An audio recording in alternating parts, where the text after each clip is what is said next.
Hello.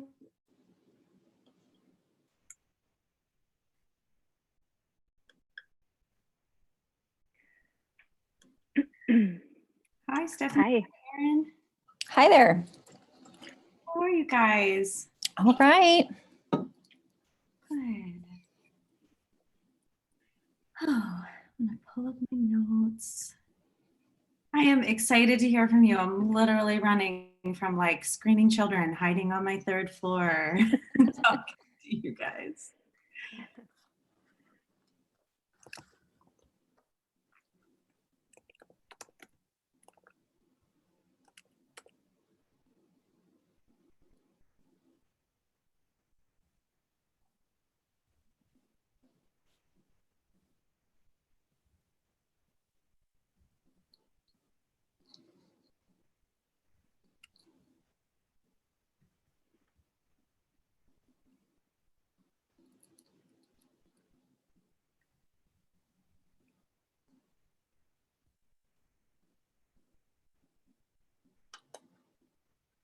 Right.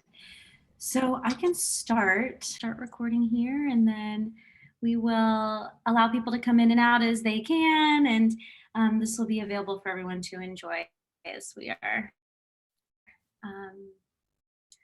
as they are working. So great. I am so excited to have everybody here tonight. I'm Christina Weaver. I am one of the co-creators of the Women's Creative. The Women's Creative was started about 5 years ago as a series of vendor markets, and it grew to be a big community of women business owners. And out of that community and what they were kind of asking of us, we started doing workshops and informational sessions, panels like this to encourage and uplift other women.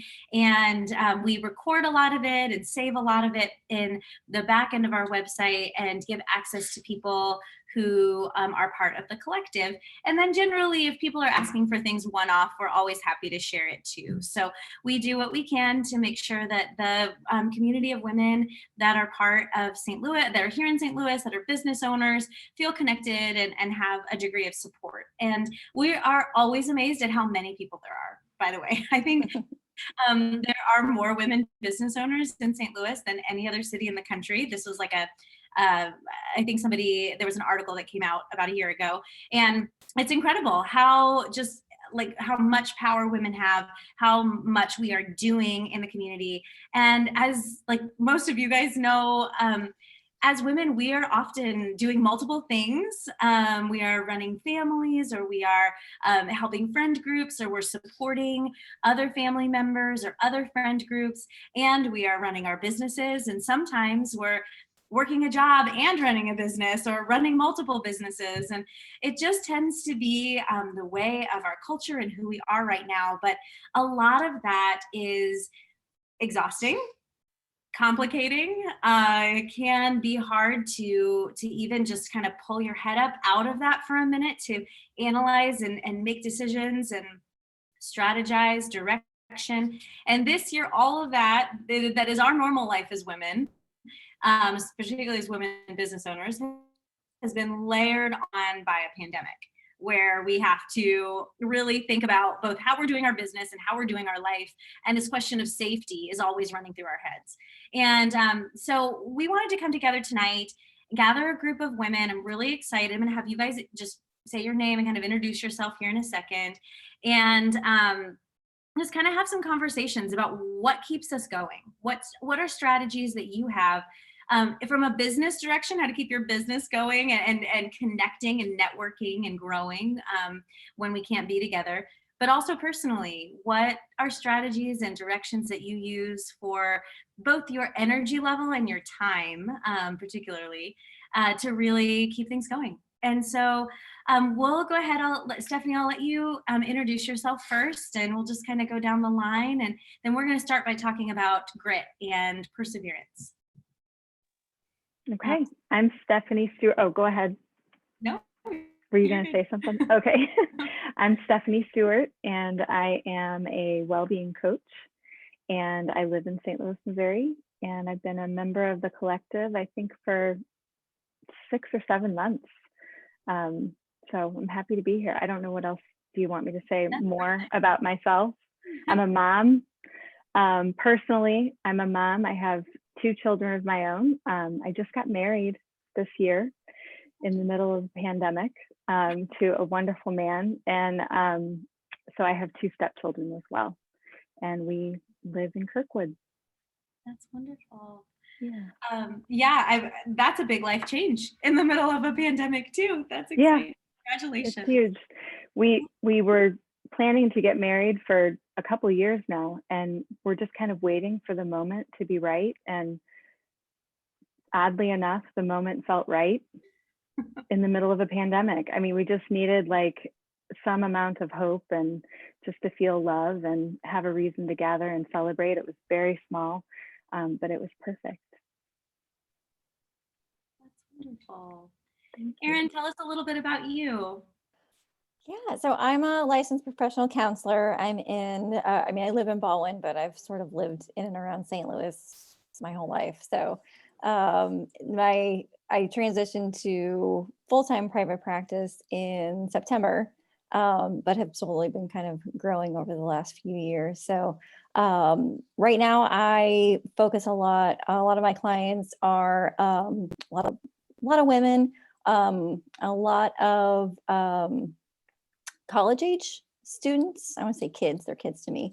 And some of the things that we will focus on every day, I'll have somebody obviously dealing with anxiety, just stress management, some depression, relationships, that sort of thing. So I'm very focused on individuals who need help with staying in their recovery and relapse prevention and that sort of area. So Awesome. That's great. And then Naiba, tell us a little bit about yourself. Sure. My name is Naiba Jones Johnson, and I am a newer resident, a transplant. I'm actually from Los Angeles, California. So I've been in St. Louis about 4 years. And I had the pleasure of meeting Christina. My husband and I own a mobile barbershop. And so we did an event at the City Foundry not long ago. So that's how I was introduced to Christina. Grateful for that. But my main work is that I'm a licensed marriage and family therapist, and I've been a mental health clinician for a little over 20 years, working primarily in the field of education, but also in the field of criminal justice. I've worked in residential treatment facilities. I've worked in doing in-home work. My area of expertise is really in trauma and mental health. So I currently work for the circuit attorney's office as a therapist. So I do a lot of consultation. I work with their felony drug education class. And I also work for St. Louis University, overseeing a trauma coaching program that is conducted with a few pilot schools in St. Louis Public School District. So we do racial equity teamwork. We do a lot of wellness and self-care for the adults that work with the kids. So for the teachers, the educators, the support staff, helping them understand what trauma looks like in children and how it manifests itself in the classroom, and how important it is for the adults in the space to be mindful of their own internal experiences and how their projections and sometimes their misinterpretation of the way students present themselves end up leading students into this school to prison pipeline. And so our work is around dismantling school to prison pipeline. I also have a private practice where I see adults mainly, but also children, families.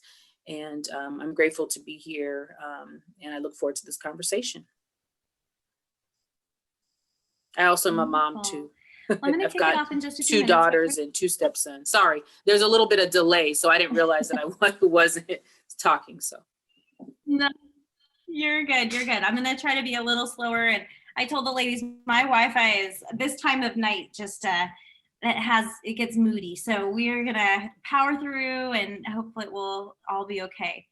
So I'm really excited to kind of be here talking with you guys, particularly about this concept of survival mode and how we switch off from what feels normal or safe or kind of routine when we're in this kind of ongoing, crisis and or change of life that's different. And actually, Naiba, you talking about trauma, I think a lot of us are dealing with like levels of anxiety and trauma, maybe that, and things that are triggering us just from this months of ongoing external stressors that are being put on our families and our lives and our businesses. And so I am really excited to be just kind of inviting you guys in to share from your work experience, but also from your personal experience, and as both just women and as business owners. And so we're going to talk kind of about two bigger topics today, and one of them is this concept of grit. And I love the book, if anybody's ever read it. It's called Grit, and it's this concept, and really what she goes back to again and again is this idea that our ability to persevere comes from our passion. It comes out of our why.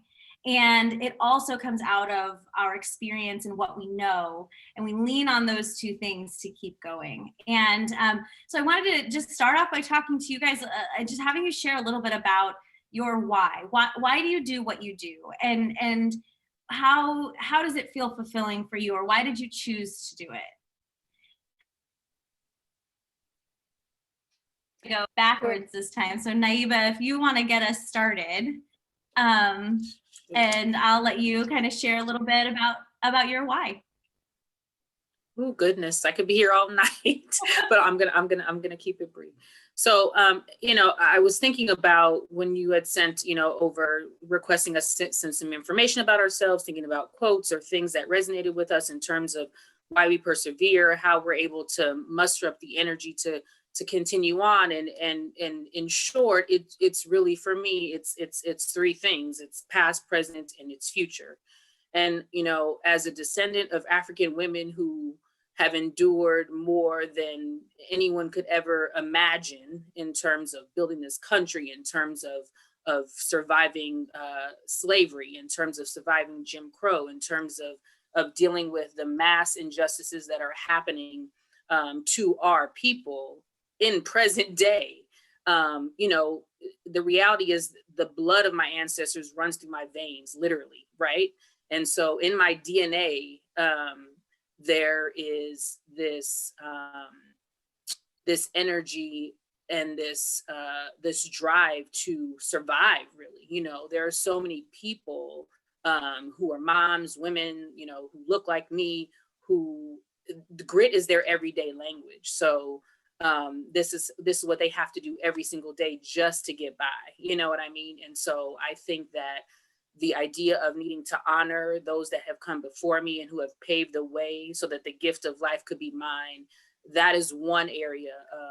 And I always pay homage to my ancestors whenever I have the opportunity to speak. I always start there, because without them, I would not be sitting here. There would be a time where me joining this collective would not be something that was even legal. Mm-hmm. And so I think it's important to think about our ancestry and our lineage and where that comes from.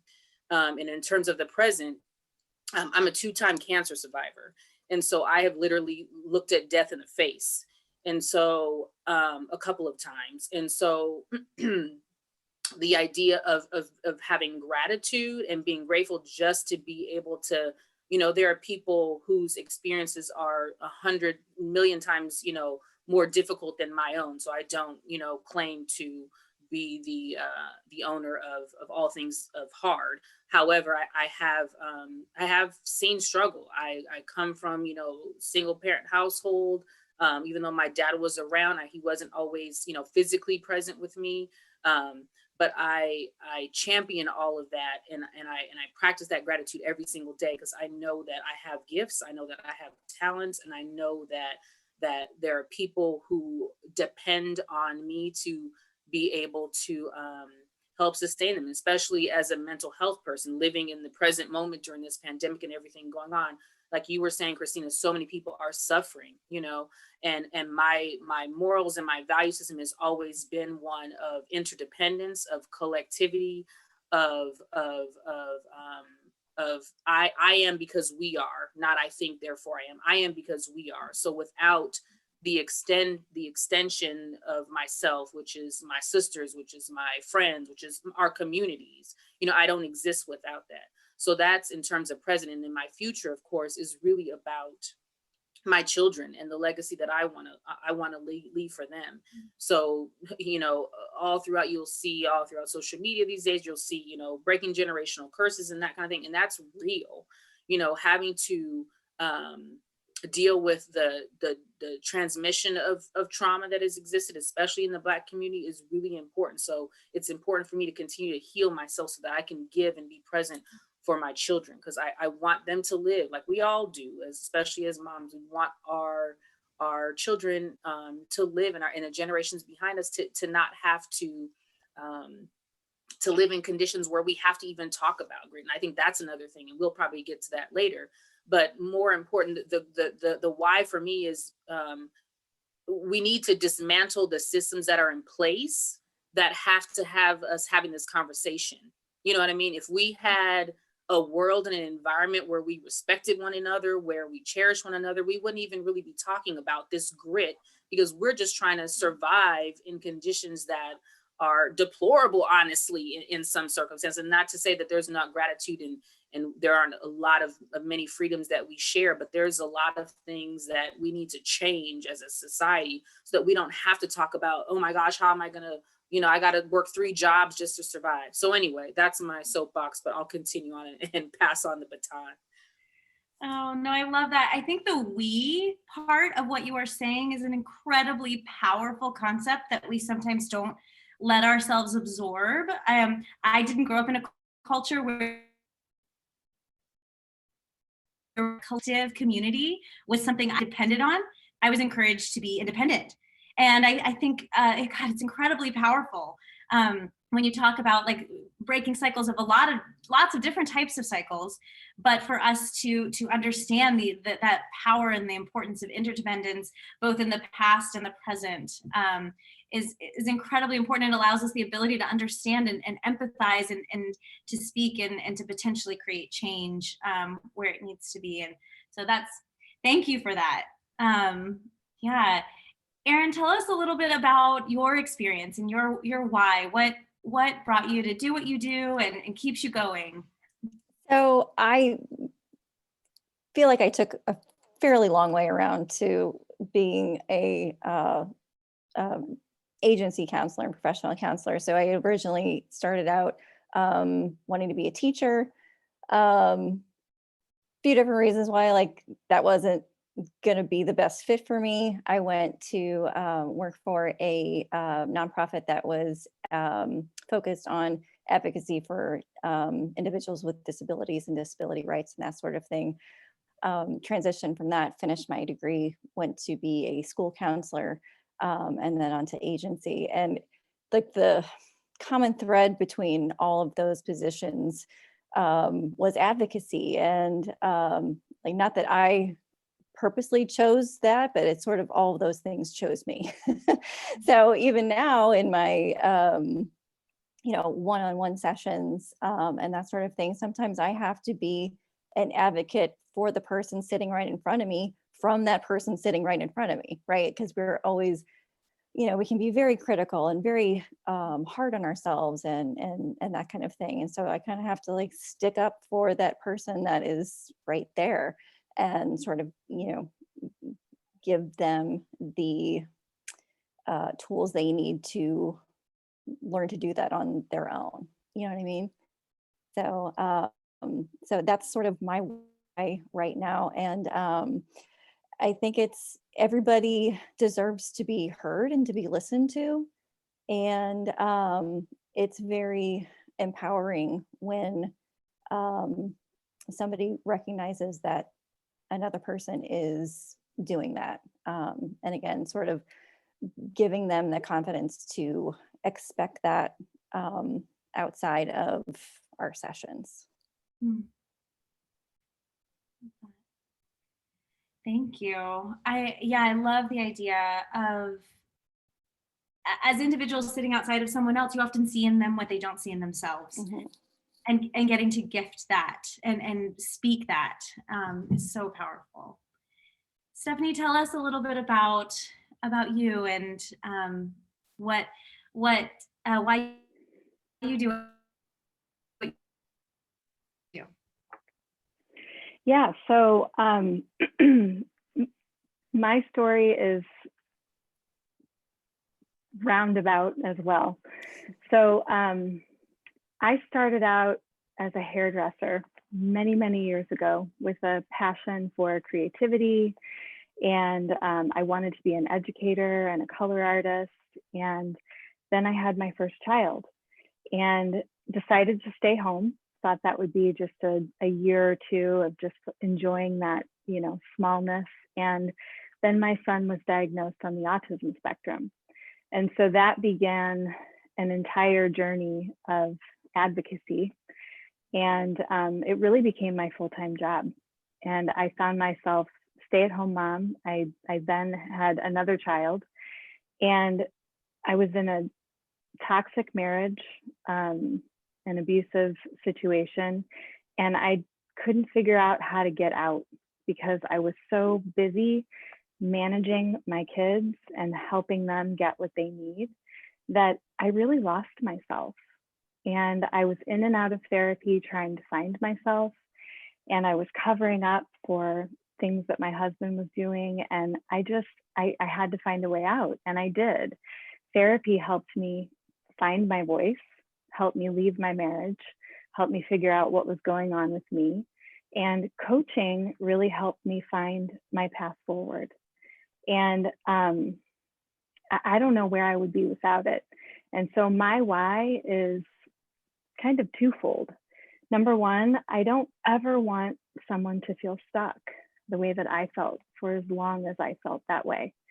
I want, especially women, as a woman, I feel like I give and I give and I give. And that's part of the joy of being who I am. I love giving. I love working in the service of others. I love being a mom.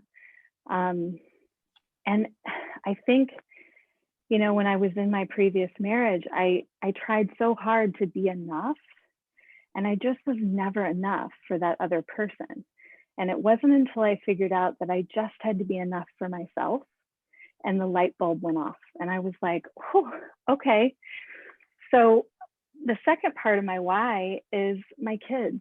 You know, my children grew up for the better part of 13 years for my oldest and 10 years for my youngest, seeing their parents just kind of like ships in the night. You know, we just didn't connect. It wasn't necessarily, you know, always a bad environment, but it wasn't great. And I wanted to show them something better. And I wanted to show them healing. And I wanted to show them what it looks like to take care of yourself and what it looks like to move through shame and be vulnerable and say what's on your mind and accept help and ask for help.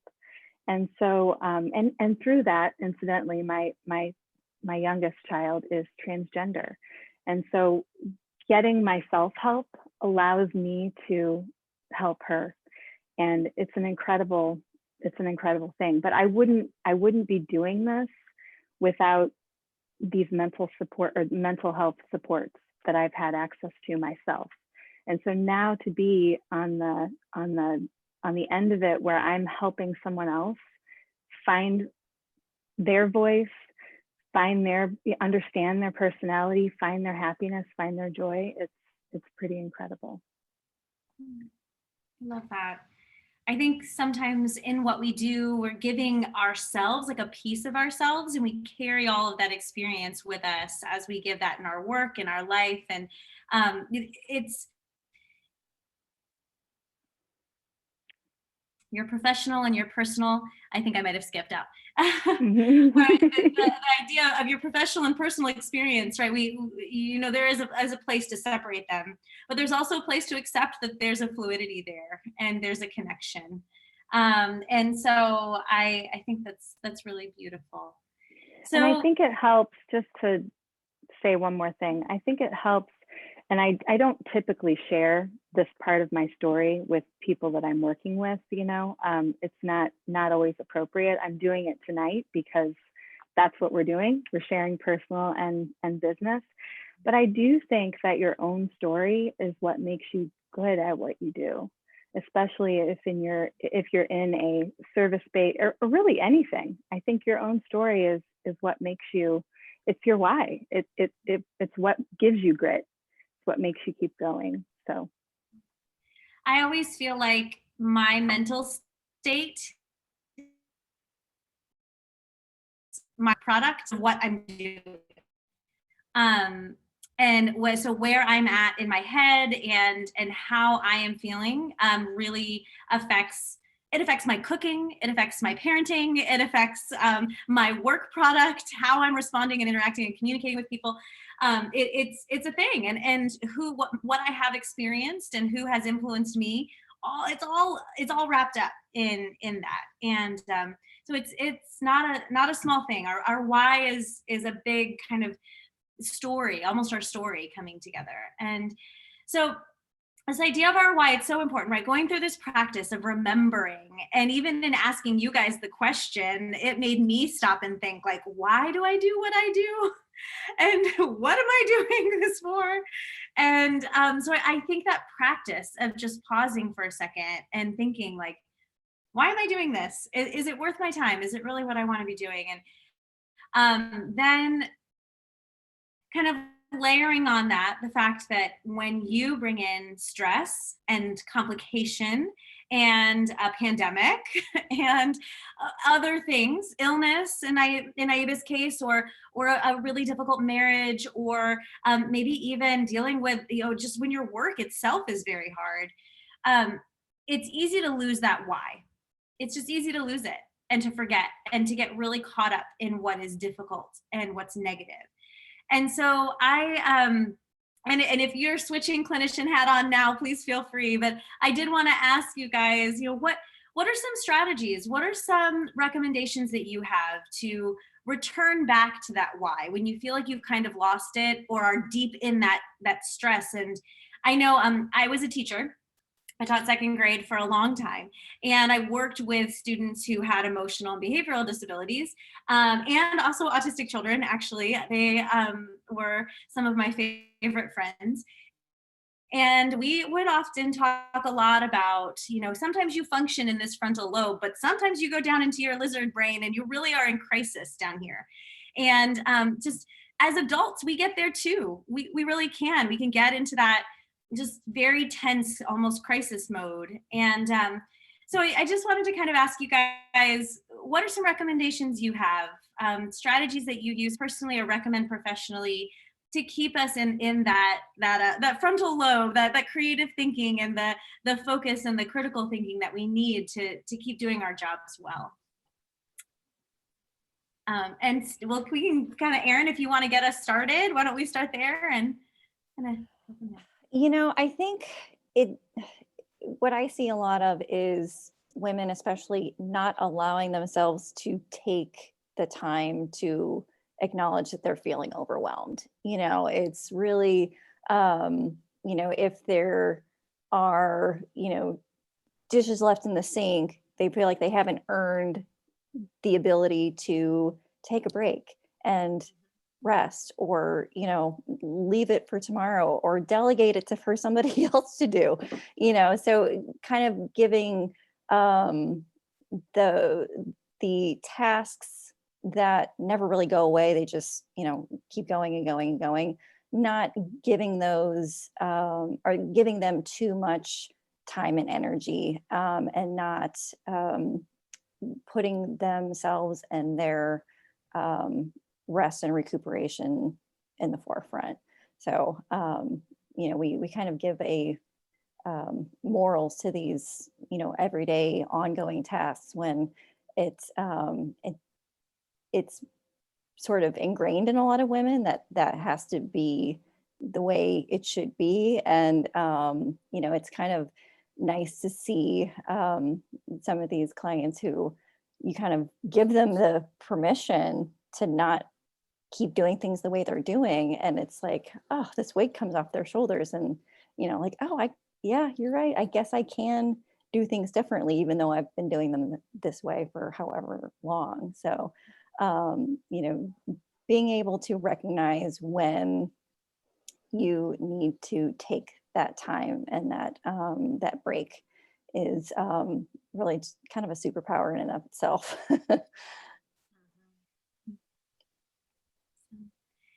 Naiba, why don't you share? I know your clientele is often in crisis because society has kind of put them there, life circumstances, many things. So they may, it's a little different.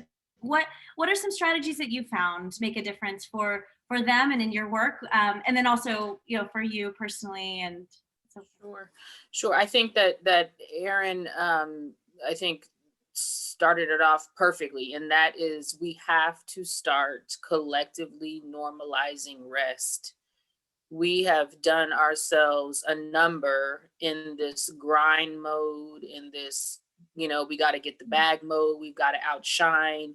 We are a culture that thrives off of competition, and which just has us driving ourselves into the ground. And the idea of having to put the oxygen mask on ourselves first in order to take care of other people, because we are caretakers, we are nurturers. We have to normalize rest, and we have to eliminate the voice in our head that makes us feel guilty for doing so. I think that some strategies, we have to be mindful of the voices that are talking to us, because we all talk to ourselves on a daily basis, right? All day long. Oh, I need to do this, I need to do that. Oh, this is ridiculous. We place judgments on ourselves all the time. So I think monitoring the voice in our head, and as soon as we hear that voice telling us we should, we can't, it's wrong to do that, or you're going to embarrass yourself, all of those just all that negative toxic language. So I think monitoring the voices in our head is huge. Normalizing rest is huge. Surrounding ourselves with people who are going to uplift, inspire, and encourage us. And that's sometimes hard to do, because sometimes we are involved in relationships that are harmful, that are dangerous, that are toxic. And there are many reasons for that. And that's, another conversation. But I think as much as we can, place quality, of course, over quantity. Sometimes we think about, oh, if I've got 10 friends, then I'm, but I think that as women, and especially as we age and we get older, and we gather the wisdom and the experience, that we realize that, hey, I don't necessarily need a lot of people, but I need quality people who are going to remind me of my greatness, who are going to inspire me, encourage me to rest. I think exercise is a huge, huge, huge strategy, which can be very difficult in the midst of feeling so overwhelmed, especially if you're depressed or anxious. Depression is really related to and connected to living in the past, thinking about past things that have happened, and it causes us, sadness and regret and guilt and shame and all those things. And then anxiety, as far as living in the future. We don't live in the present enough. But I think that if we just remember to focus on what's at hand, to really just throw out the to-do list where you feel like you've got to check off all the boxes, and if you breathe, if you get up, if you can get yourself something to eat, if you can get some form of exercise, if it's just a walk. But the exercise is important, because of course, when we are feeling overwhelmed, our brains are disintegrated, right? They're, our left brain's not communicating with our right brain. Our frontal cortex is not connected to our back brain. So in order to reintegrate that, we've got to get some movement, and that could be something very subtle and very simple, but it's very powerful, and it can,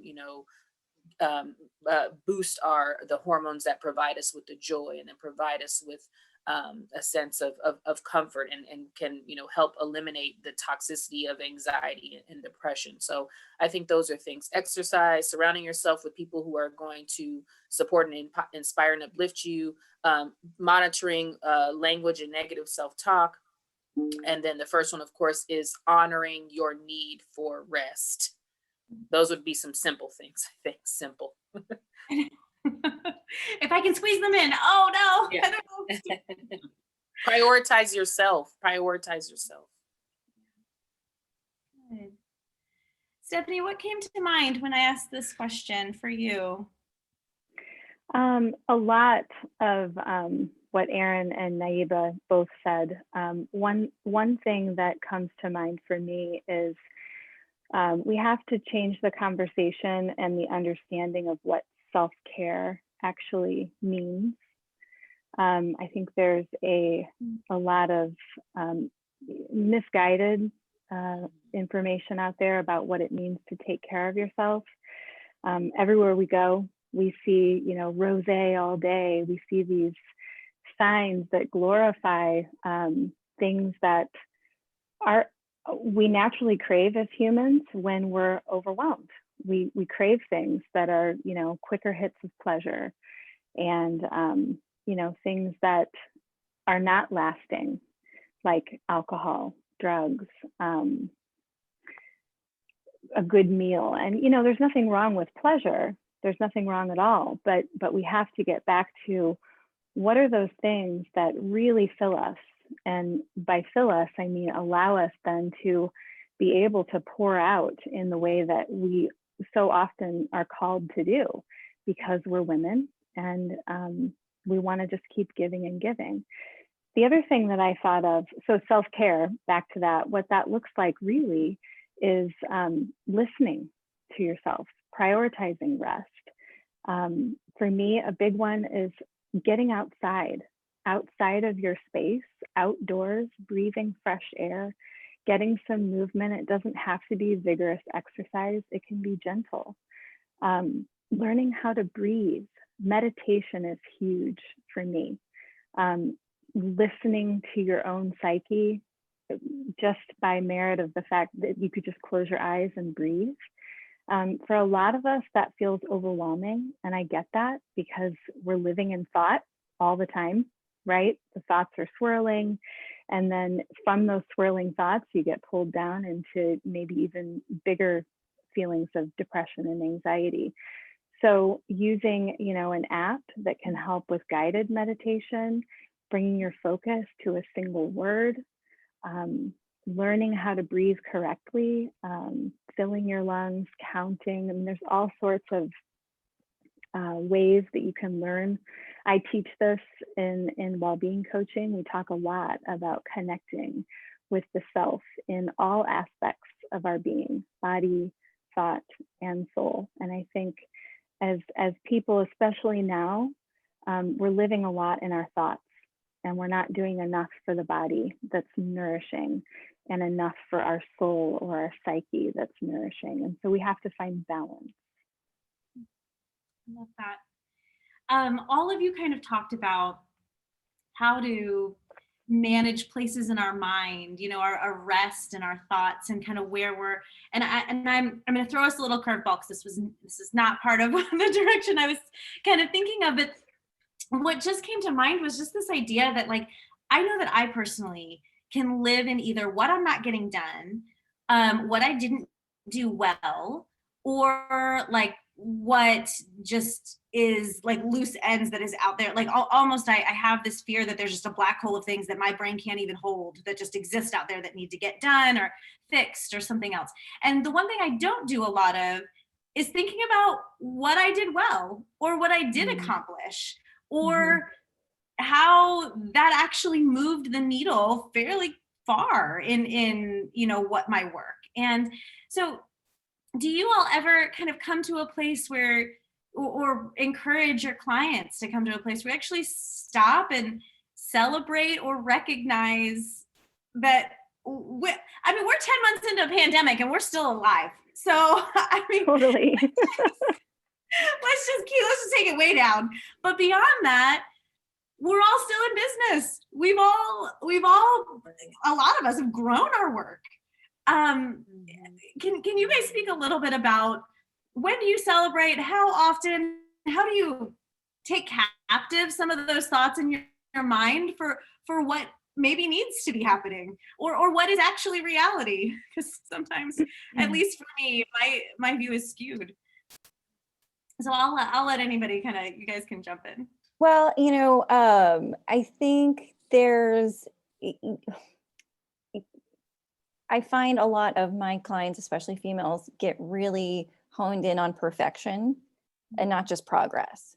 And, you know, if you're striving and only can see the, you know, perfection goal, you're going to miss out on all of that progress and all of those small goals that you're, you know, that you're reaching. That, yeah, something we don't give ourselves enough credit for.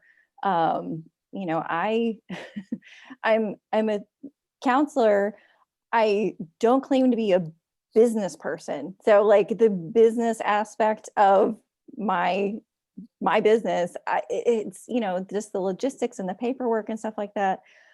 I fall way short, I feel like, on many levels. But I feel like you know, I'm getting better. So I'm not where I want to be, but I can see that I'm learning. And, you know, it is kind of hard to give yourself credit when you feel like, oh, well, you know, it's not where it should be. But yeah, I find that and I think I gave you a quote on perfection and that kind of thing, and just how it can really hinder us and not motivate us. So you know, I would say that that's kind of the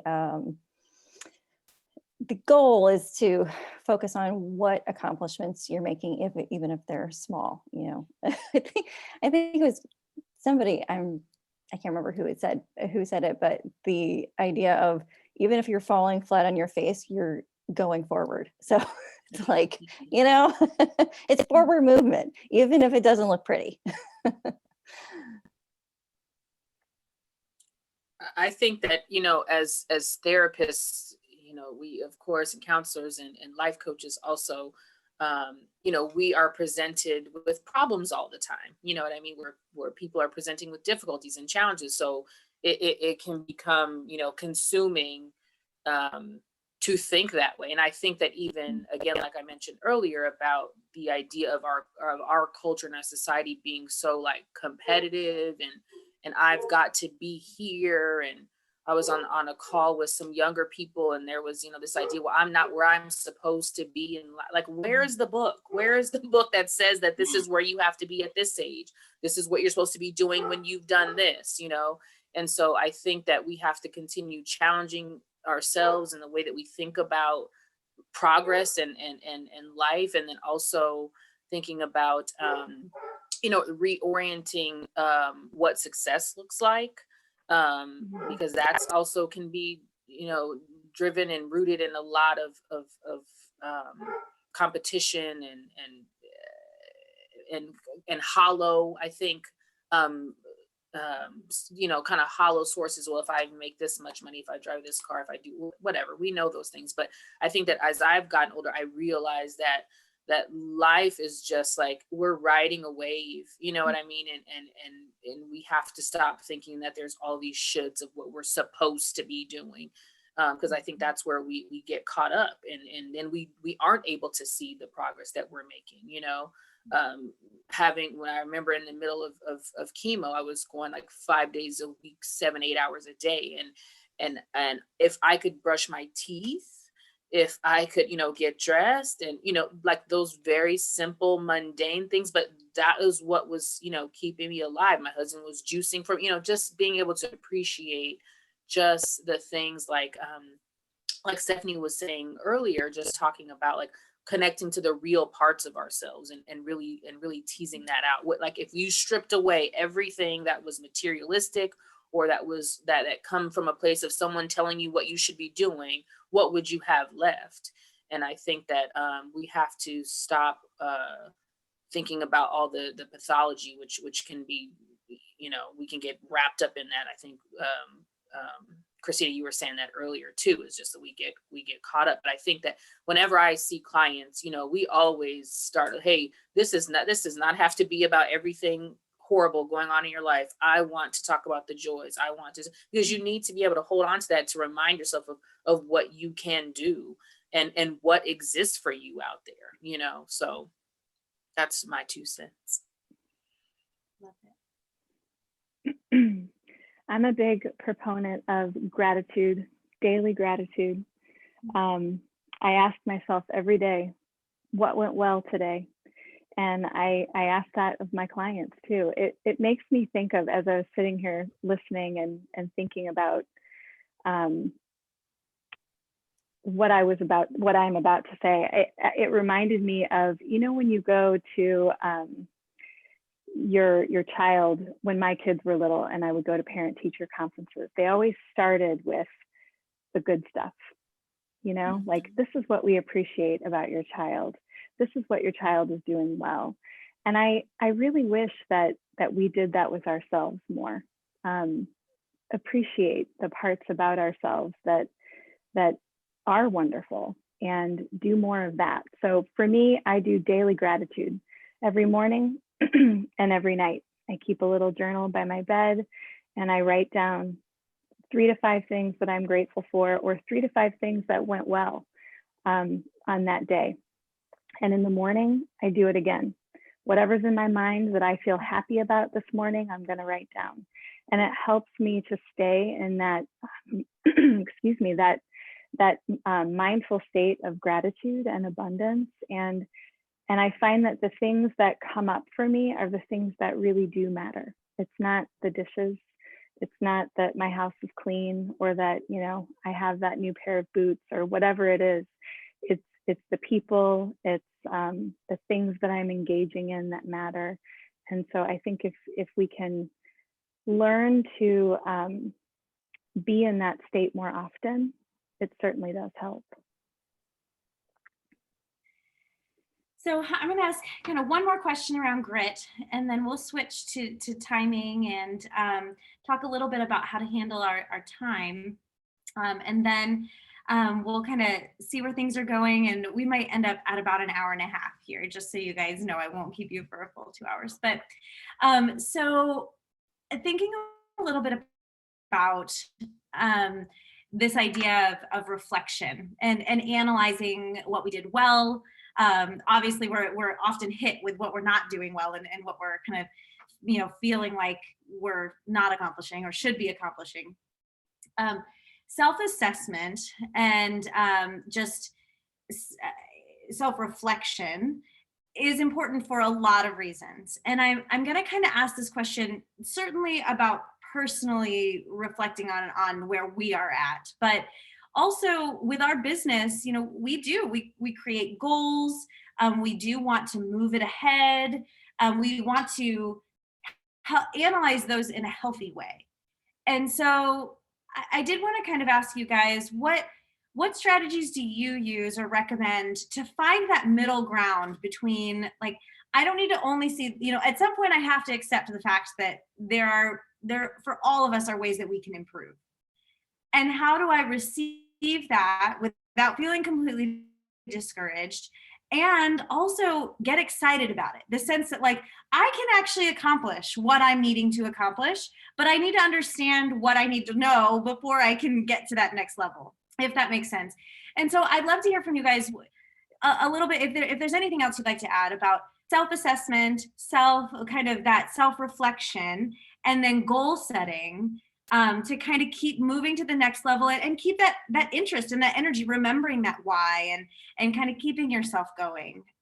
So kind of tying everything we've talked about together, and bringing that energy into moving our businesses and our work and our goals forward. So did you guys, I can, maybe Stephanie, if you want to start out here, if you have anything you want to kind of add to that, we'd love to hear from you. Sure. Yeah, so what comes to mind for me is, I think it's important to understand who you are and what makes you go, in order to know where you're going, right? And so, and there's a lot of different ways you can do that. I mean, it's counseling. We utilize a personality test in coaching that helps people to understand their temperament and their character, and understand that there are parts of ourselves that we have to accept that maybe aren't our favorites, and there are parts of ourselves that we have to accept that will help us get to where we want to go. And so I think that's number one, self-acceptance. Just stop fighting with yourself about what it is that you want, because some things just aren't going to change. Your temperament is your temperament, and that's who you are, and it can actually help you if you learn to understand it. The second thing, I think Naiba touched on something really important, the inner critic. You know, learning to understand when that voice inside of you is negative and criticizing you in a way that isn't truthful, especially when you're trying to do self-assessment. we can get confused by the inner critic saying, you know, you should be doing it this way, or you're not doing it right, or you're not doing enough. So, because we also have this sense of intuition, which often comes out as an inner voice or a gut feeling. And we need to understand the difference between the inner critic and that inner voice that is wise and is pushing you towards your purpose. And there was something else I was going to say. I think for me, self-reflection and goal setting, that's what it was, goal setting. Goals should be really specific and they should be achievable. And yes, you should have this big vision, of course, like big vision is awesome, but we have to have the steps of how we're going to get to the big vision. And those are the little things that you celebrate along the way. And I think that's really important because that does give you a sense of momentum. Like there is momentum behind building anything, a business, a house, you know, like you have to layer the bricks one on top of the other. And it's so when we're setting goals effectively, we're doing it like that, because then that gives us something to celebrate and it gives us a reason to keep putting one foot in front of the other, because you're going to have hard days. You're going to have days where it feels like you're not doing enough. And you're going to have days where you're not doing enough because your kids are needing you or something's going on with your health or whatever. And we have to be able to accept that and get what we need in that moment and then get right back on track when we can. And I think if all we have is the big vision and we don't have the stepping stones, we can get really lost and find ourselves in this overwhelming state. And then we just quit. So I think it's really important to have those baby steps and to celebrate along the way. I think celebration is underutilized, and I think we need to do more of it. Maybe I'll go to you next. What did this make you think of? Sorry, I was muting, unmuting. I think Stephanie said so many things that I was already thinking so perfectly.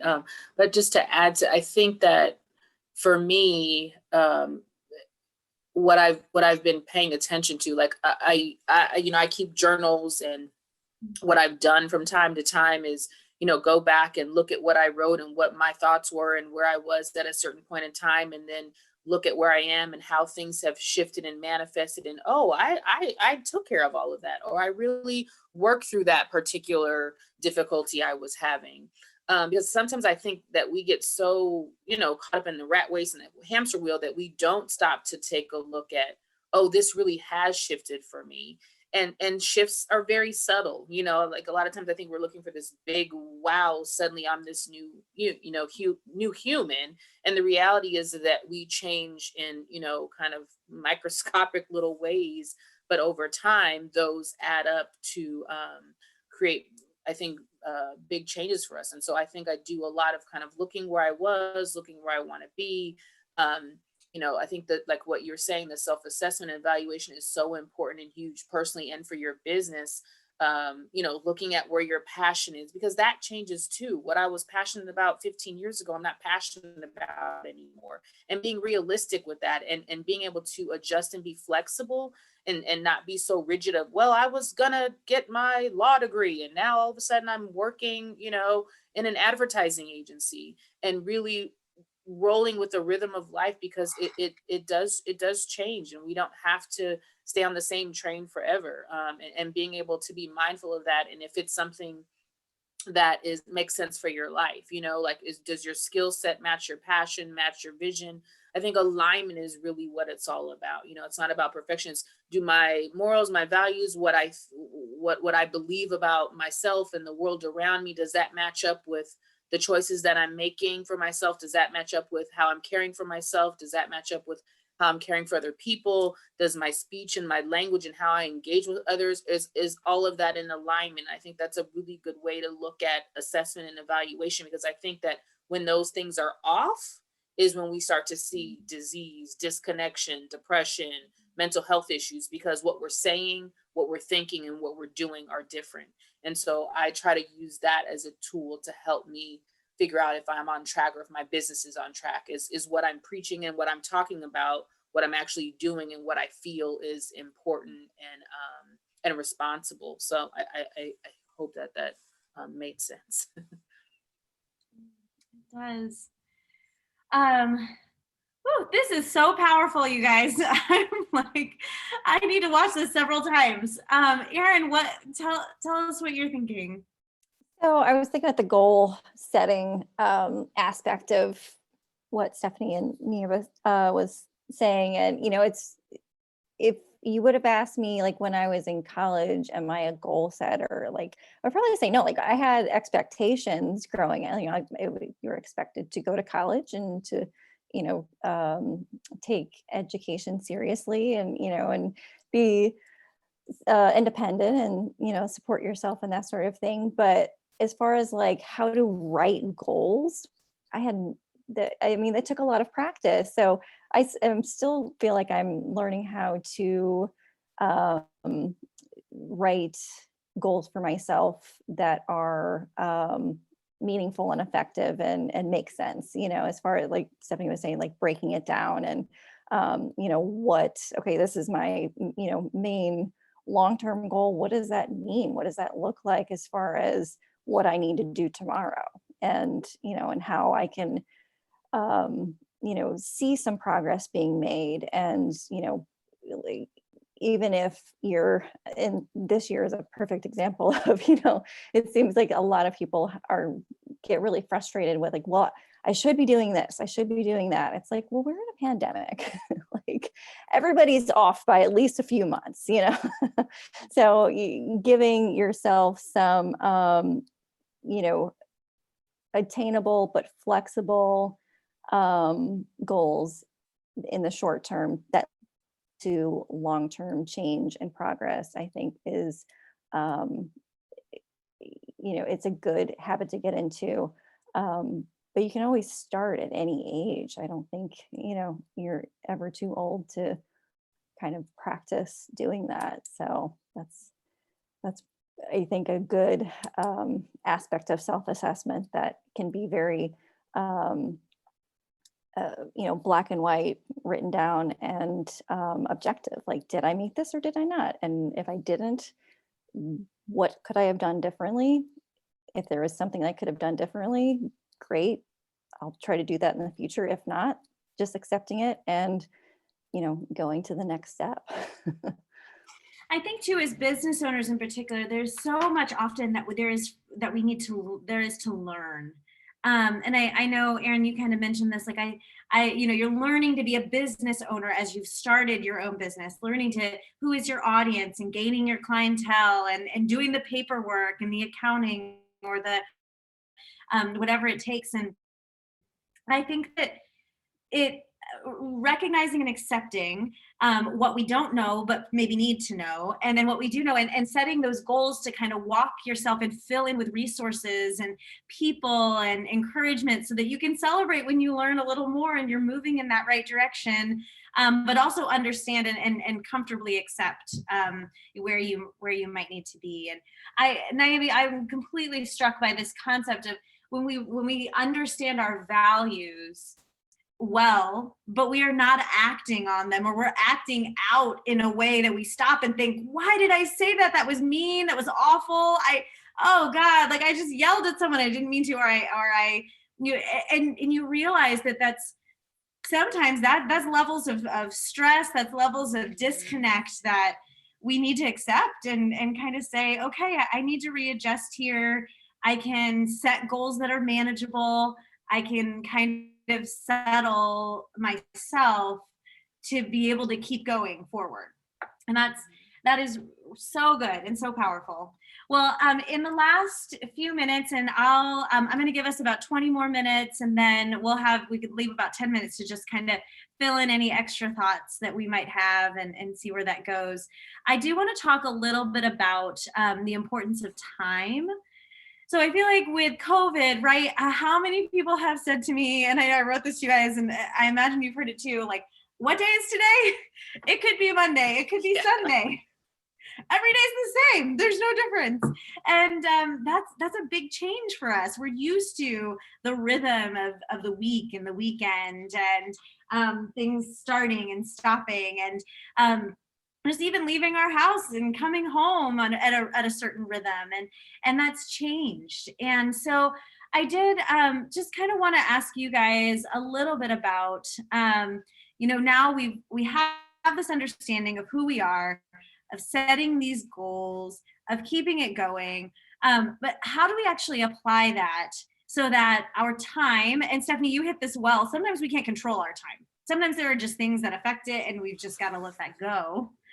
But how can we really manage our time well so that we're moving ahead on some of those goals, and what time management kinds of, and even now honestly that we talked about rest, is there a place where we're scheduling rest? Is there a place where we're scheduling journaling and reflection to assess? And how do you recommendations on just forcing yourself to do that? Maybe this is a good one for me in particular. But Naiba, do you mind starting this one off and telling us your thoughts? Sure. One of the things that whenever I have the opportunity to kind of speak to larger groups, and oftentimes I speak, on issues related to what we're talking about right now. And especially when it comes to this idea of rest or taking care of ourselves, whether it be journaling, mindfulness, meditation, yoga, exercise, all of those things. The way that, again, and we've already said this a couple of times in the conversation, but the way that I encourage people to look at those things is it's not optional. We wake up every day, typically speaking, for the majority of us, I'm not saying it, not necessarily everybody, but we don't think about brushing our teeth, right? It's just something that we do automatically. We don't think about, maybe putting on clothes. I mean, obviously now there may be pajama bottoms on the bottom and, Zoom top on the top. But in terms of we don't think about those kinds of things, right? They're natural, they're habitual. And so we have to create rituals around our mental, emotional, and psychological wellness, just like we take care of our basic needs around eating a meal or, brushing our teeth. I use that as an example. A friend of mine who is a psychologist, said that to me a long time ago. That's how she looks at exercise. It's just something, a part of what I do every single day. And I'm like, oh, really? But for many of us, if we, grow up in certain homes and our families of origin, if that's not cultivated, then it doesn't become routine for us. So having to find the perseverance and the grit to develop that and change, our routine completely can be daunting at times. But I think that we have to create those practices in a very ritualistic manner. I think that's super important. Another thing, in Western culture, we look at time as linear. We look at it as beginning, middle, end. There's a start and a stop time. And in other culture, time is cyclical, and it's a different way of looking at things. And I think that, again, reorienting ourselves, I mean, things are going to get done, and we do have to, there are deadlines, there are, things that we have to accomplish, or else, certain things won't happen. But I think, again, when I was talking before about how we just globally have to change the way that we put so much pressure on ourselves to perform and to compete and to finish things. I mean, and not to say that that's not important, but I think that we have to give ourselves a lot more grace. And I think that also starts with extending that to other people. I saw a friend of mine just, and I saw it very briefly, but it was a little, how at the end of emails there may be, a HIPAA clause, or there may be something about, some people put quotes on the end of their emails.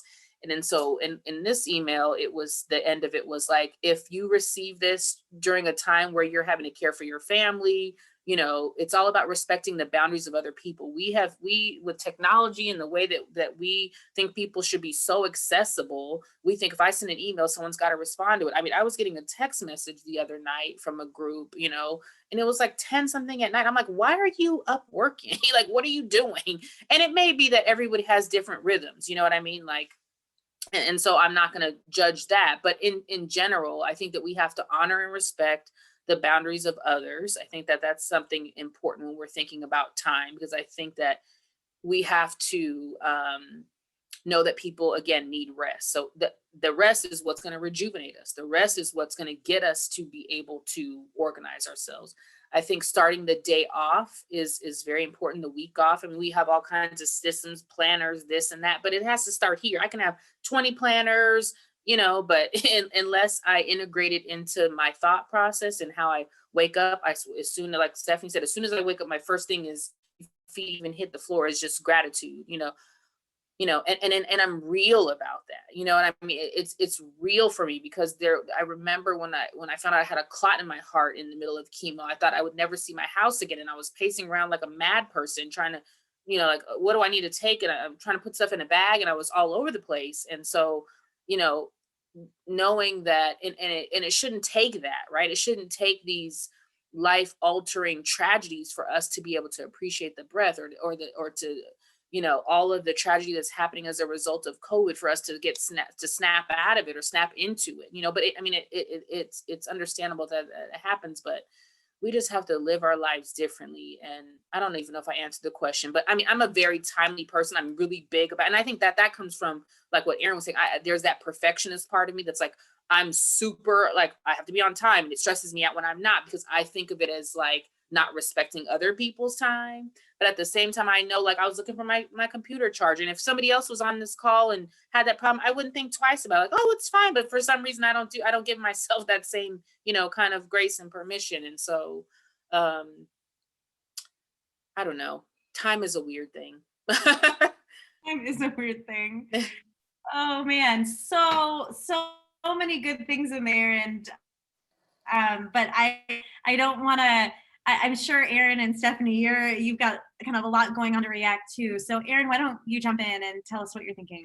Well, I think when Naiba talked about boundaries, I think that's such a common theme for a lot of my clients. It's hard to recognize when to implement them and how to be consistent with them in just so many different areas. So, the thing is with time and our energy and the power we have is very delicate and very precious and very finite. We don't have an infinite amount of energy. Like, there's only so much to go around. So, kind of goes back to that assessment piece. It's like, where am I exerting my time and energy and power? Am I wasting it? I don't know. I mean, there's so many ways that we can sort of waste our, not so much time, but like I said, more of the energy. And if we're wasting our energy, then we only have so much of that passion and to go around, And so if you're recognizing that a person, for example, is, kind of sucking a lot of that energy from you, trying to figure out how to implement that boundary in a way that is a win-win for both of you. Kind of that assertiveness and assertive communication is something that is a common thread also through a lot of my sessions. And it can be really intimidating and vulnerable to be assertive and implement a boundary that is best for yourself or your family or however, or your time. So, trying to reflect on where your time is spent and if that's the best way to, if that's the best setup for you. And it's going to change from day to day, but if you look at the big picture, it's like, okay, where have I, spent a lot of my focus this week or this year or whatever. It can be sort of eye-opening as to like, well, that doesn't need to happen. I can problem solve that in this way instead of, dedicating so much time and energy to that. That can be taken care of by either another person or another method. So that's sort of that, just looking at where your where your energy is going, I think is important. Good. Stephanie, I'll let you kind of finish this up, and then we'll, yeah, kind of wrap up with a couple other things. Go ahead. Yeah, so what's coming to mind for me is, you know, especially now because of COVID and uh, this idea that we don't know what day it is. For me, what has helped is routine.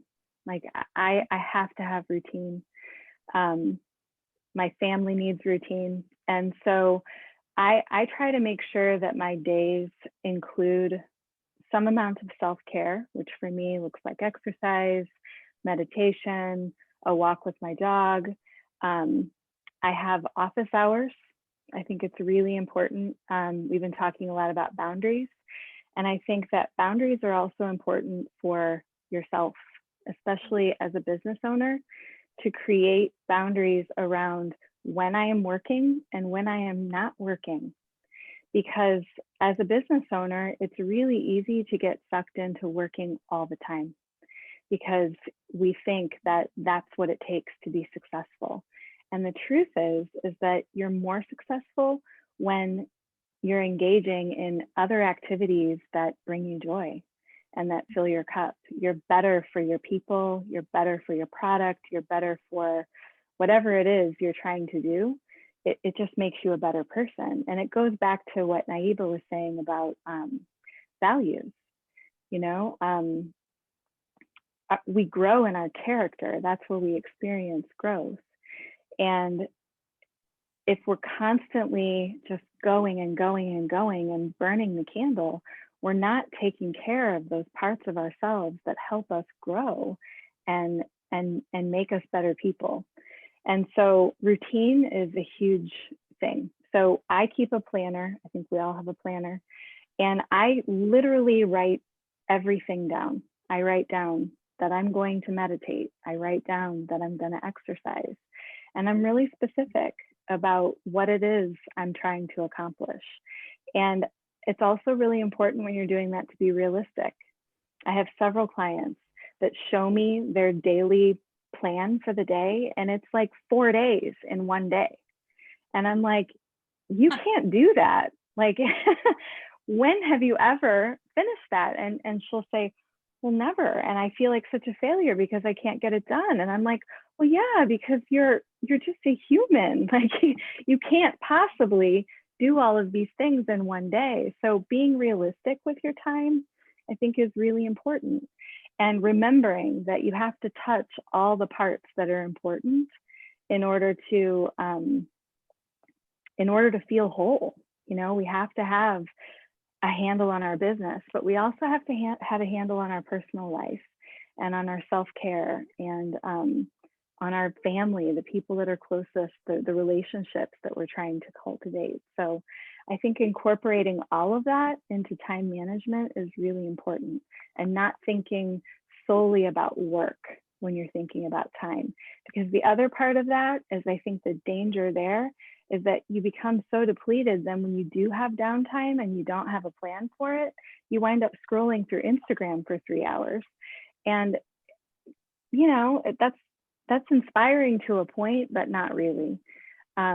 So I think routine and having a plan and being intentional about how you want to spend your time, having an understanding about what does fill your cup in a real way, and prioritizing those things and letting the other stuff go.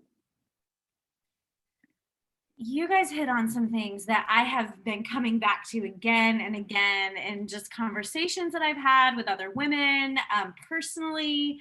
I mean, just, and I'm going to kind of say something, and I want to be careful saying it because I definitely don't want to out of this mind where like we're here to accomplish more or jump into the competition, or how do I just grow what I'm doing, and that kind of thing. But I feel like when I practice grace, when I practice rituals, when I practice gratitude, and some of these like kind of routines that settle me, I'm more productive and I get more done. And I actually like kind of sometimes even have time left over.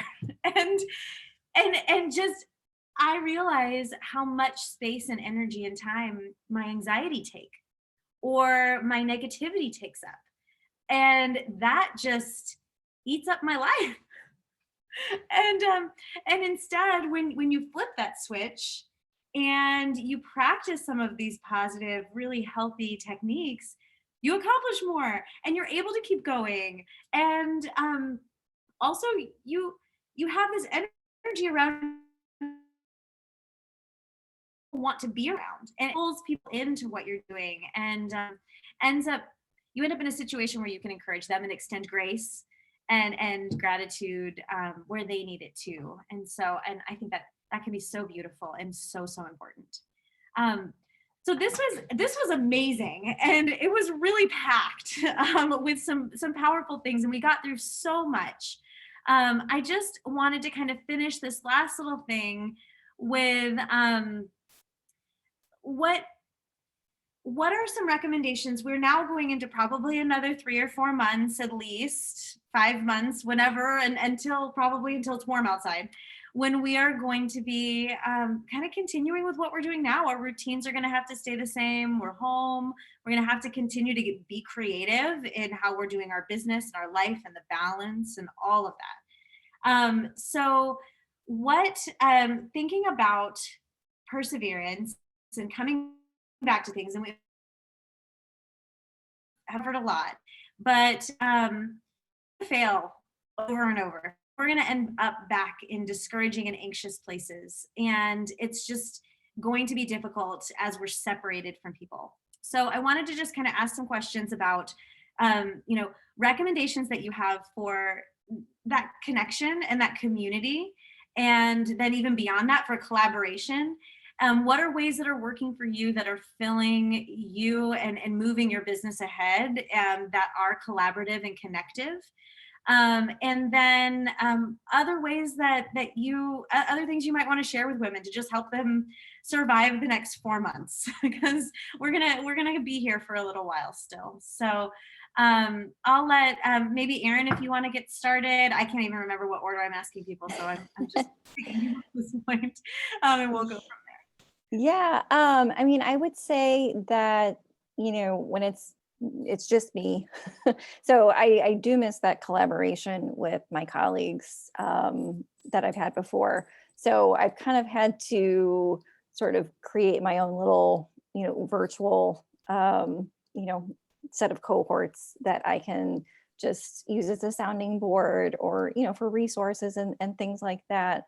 And eh, I'm always learning something. Like I'm always,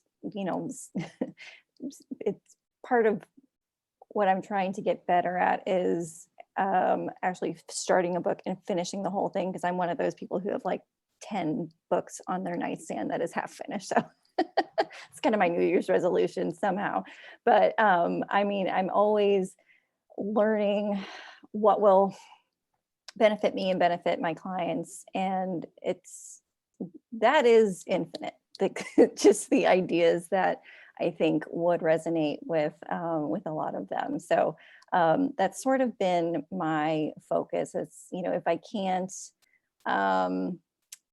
grow my business in a brick and mortar setting, that's sort of been my focus recently. And like I said, I told you ladies before we started, was that I'm looking at getting a new certification for myself for women dealing with mental health, anxiety, depression, that sort of thing around their pregnancies and that kind of thing. So that's been a focus for me, and it's been kind of good timing. Yeah, I like that. The idea of taking on something new and learning and stretching yourself can also be energizing and encouraging and exciting, instead of just getting stuck in kind of the spiral of the norm, or especially when our physical location can't necessarily change as much. So Mm. that's great. Naiba, do you want to fill in? I think for me, I'm almost kind of like the opposite a little bit. Like right now, I'm trying to take advantage of the time, even though, I mean, I think, and this is just a byproduct of being involved in so many different professional entities, is that I'm always, consumed with doing. And I think for me, the pandemic and the ability to be somewhat isolated has been actually good for me because it's exhausting having to constantly be engaged. I think in terms of professionally, my work, and again, being in the mental health field, there's never a shortage of people who are in need of being able to talk to someone who works in the field. And so that's always happening. But I think, staying connected in spaces like this is huge. Because I also don't want to be so isolated and cut off from the world that, things are going on and I have no idea what's happening. But I think that, I'm not a huge, let me market myself, let me put myself out there. I've really had the fortune of being able to have things that have happened for me professionally by just being, honestly. I mean, doing the work, of course, but letting things kind of organically happen. And, meeting people, taking on new opportunities and things like that, but not driving myself into the ground in order to do so. And I think that also has come from years of maybe doing that kind of a thing. So now I'm resting a little bit, I'm saying no a little bit more. I'm honoring my need for some quiet time, after, I think that, chemo slowed me down, of course, and it was a wake-up call for me that I do need to, slow down. So I think that we shouldn't, of course, completely go into ourselves, and not, because we need to have connection. So I'm not encouraging that at all. But I also, if that is what's working for you at the moment, is having some quiet time, being a therapist, you're hearing things constantly, you know what I mean? There's always a lot of external noise, and then having children and having a spouse and having a business. And so I'm using the time to take advantage of the little bit of quiet. But in general, I think that we do have to stay connected in ways, because there are people out there who don't have that either. Like my mom is single by herself, doesn't have it. And so I have to remember that she still needs me to reach out. So continue to be giving in that way, when recognizing maybe I don't need that, but other people that I care about need that. And so that's important for me also. Going for walks, waving to strangers, you know what I mean? Like, honestly,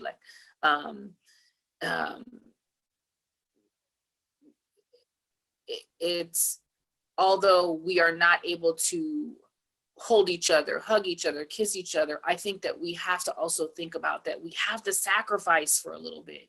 We're so used to everything being so comfortable and wanting all the pleasure and the immediate gratification and this, that we haven't developed the fortitude that we have to sacrifice to protect each other. You know what I mean? Like, we have to hunker down. And I think that what we're seeing in this country is a result of people feeling, of course, so stretched. And of course, financially, that's a whole different story. But I think that we have to not be selfish for a little while, so that we can, shift what's happening, so that we can be okay, so we can one day come together again. I think that people are so tired and burnt out, but then people aren't being safe. So I think that stay connected as much as you can, but let's protect each other. Let's protect each other, because the long term is that we want to be able to engage with each other physically again. That's true. Stephanie, how would you like to leave everyone? Well, I think that it's really important to stay connected in meaningful ways. So one way that I try to do that is acts of kindness. I feel that, and acts of kindness can be, really small things, a wave, like Naiba said, on a walk to a stranger. I have found myself sending notes to people that I see maybe who I don't know so well online, who seem to be struggling. Um, I try to find ways to be a lighthouse for people who are maybe struggling and not able to say it out loud, because I think there's a huge population of people that suffer in silence. And you know, I don't have the benefit of having an already established coaching practice outside of this virtual realm that we're living in. And so I am kind of scrappy, you know, looking for people to help. And for me, it's been a different experience. I think that help shows up in many forms. And I think that you have to be willing to kind of reach out and take it. And so I am collaborating with other coaches who do what I do. And we're part of an initiative in our community that is helping to serve families who could benefit from well-being coaching. And in some cases, we're doing that pro bono. We're offering sliding scale. I've tried a variety of things, and I'm happy to say that I'm coaching several people pro bono, and it's wonderful, and looking for more. So I think that, you know, if you are building a business in this time, I think it's important to be visual, you know, and we have to use the resources that are available to us, like social media. It's a tricky balance though, you know, and so I find myself just trying new things, being creative, having the willingness to be totally vulnerable. And that's hard for me. You know, I'm an introvert. Naiva, I totally hear you when you say this pandemic has been, you know, kind of a reprieve. I'm not going to lie, there are parts of it that I absolutely love, because I get to stay home all day and work from home and pick up my guitar and play music when I feel like it, and read books and think about going back to school. I mean, so I guess what I'm saying is I encourage people to do things that bring you joy every day. Be creative every day, even if it doesn't relate to your business, because I find that when you're creative, it extends out into all areas. And so don't be so caught up in, oh, this isn't my business. It's okay. Just be creative, have fun, stay connected with your people, and try to do at least, you know, a handful of acts of kindness for others every day, because it will keep you feeling those good feelings of love and kindness. And I think that that's what's going to sustain us through this pandemic, honestly. I think we just need to stay in love and stay in hope, and be there for each other, and connect in ways that are creative so that we can be safe. And, you know, we keep saying in our household that we're just going to throw the biggest party when this is over, for all the things that we've missed, you know, all the birthdays that we've had. But we have been creative this pandemic. I've seen it all around the community, birthday party parades. And I have a neighbor across the street who just turned 94, and her entire family, it was like 25 cars, were led by a police, you know, with their sirens and the whole thing and the loudspeaker. Her name is Olga. It was the cutest thing I've ever seen. And she's standing on her porch waving to all these cars. And it was just the most beautiful thing. And when else in our lifetime would we see something like that? So I think it's important to pause and see the gifts that this pandemic has provided, because they're there. You just have to be willing to see them. And there's hardship too.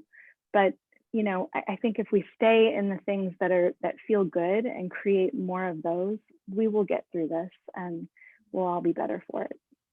I don't know if that answered the question, but. No, it did. I mean, I think at the end of the day, you know, keeping our businesses going is about keeping ourselves going. and it's just Totally. all connected. And so I love that we were able to just really relate with each other and to speak across this, like, we are women and we are business owners kind of fluidly. And I mean, I know that I am challenged, and so many other people will be too, to discipline ourselves to do the things that we need to do to stay mentally and emotionally where we need to be to keep going, and also to be encouraged and excited and celebrate the things that are going well, and to have grace for the things that just don't work out the way that they should, or when we are not sometimes do the best version of ourselves. And so I think that this was incredible. It was incredible for me. It was amazing to have the three of you together. I can't even tell you how grateful I am that you are part of the collective, and part pushing into a community of women business owners, and also open to speaking openly and vulnerably and freely about your experience, and also just what you know as a practitioner too. So grateful for you and for this. And I'm actually going to stop the recording.